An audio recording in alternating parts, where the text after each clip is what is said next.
அனைவருக்கும் வணக்கம். வணக்கம். நாங்க மக்கள் இசை கலைஞர்கள் செந்தில் கணேஷ், ராஜலட்சுமி.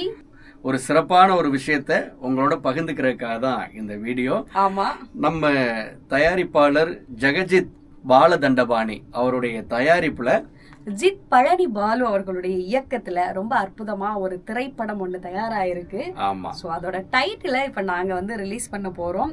என்னன்னா அந்த டைட்டிலே பாத்தீங்கன்னா ரொம்ப அற்புதமான ஒரு தமிழ் பெயர்ல அமைஞ்சிருக்கு. டைட்டில் அனௌன்ஸ் பண்ணிடலாமா? 3, 2, 1. ஆஹா, முக நகை. ஆமா, இத பார்த்தோன்னா எனக்கு கூட ஒரு குரல் ஞாபகம் வருது. எல்லாருக்கும் ஞாபகம் வந்திருக்கும். முகநக நட்பது நட்பன்று, நெஞ்சத்து அகநக நட்பது நட்பு அப்படின்னு. சோ இப்படி ஒரு அற்புதமான தமிழ் பெயரா அமைஞ்சது ரொம்ப சந்தோஷம். எப்படி பேர் இவ்வளவு சுருக்கமா நறுக்கு தெரிச்ச மாதிரி இருக்கோ, அதே போல திரைப்படமும் செம இன்ட்ரெஸ்டிங்கா சூப்பரா வந்திருக்கு. இதை திரையில வெளியாகும் போது பார்க்கணும். எல்லாருக்குமே இந்த படம் பிடிக்கும். ஆமா, எல்லாரும் பார்த்து பெரிய லெவல்ல உங்களுடைய அன்பையும் ஆதரவையும் கொடுக்கணும்னு எங்க சார்பாக கேட்டுக்கிறோம். இந்த டைட்டில் வெளியிடுறது எங்களுக்கும் ரொம்ப மகிழ்ச்சி. நன்றி.